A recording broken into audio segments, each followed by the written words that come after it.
hari n'abantu bamenye ibirahure rero wagira ngo ntabwo uri kubyumva ikigura kugira ngo kizasigare mu muzi kimeze nk'isokwe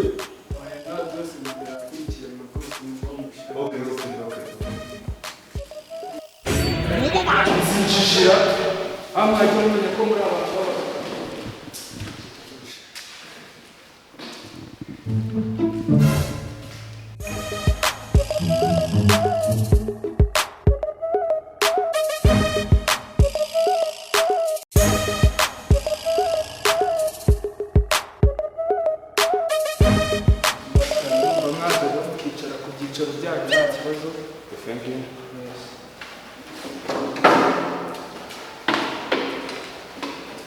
rero mwa abanyeshuri mwe nk'ibisanzwe urabizi abambere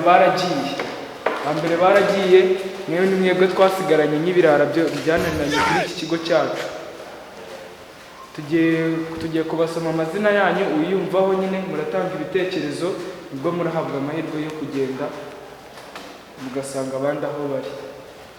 kansoma amazina rero uyumveho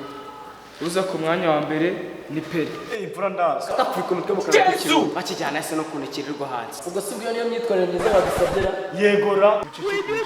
umwanya wa kabiri hazaho Seni bagize twisheke b'imana atavuga mu byari byo bizagenda kabanara Tizo n'ukuntu kiri hanze kimuriko yebe nanjye ndabaye kuhorobya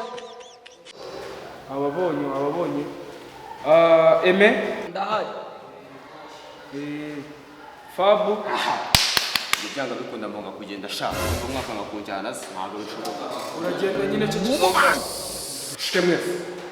abazagenda ndabasi ntabwo basatabamenya nanjye nabamenye ntabwo bafata uruguru mwawe urugirwa rw'ibintu bitabe Yesu njye ndabizi Mujiyano you will move out ziba mu bazagenda ntabwo uri umusha wowe uzagenda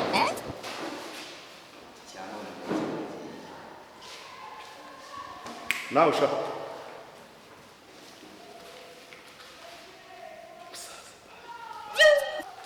wengwe wowe ntabwo uzagenda Beski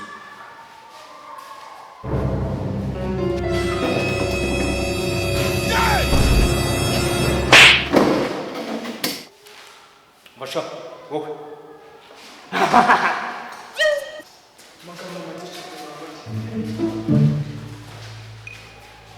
abandi bo bazajya rero ndumva abandi mwaba mugenda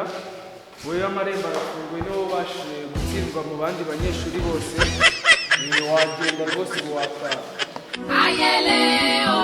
kugenda ndabese ko izabera igisenyi n'ubundi muzansanganye Yesu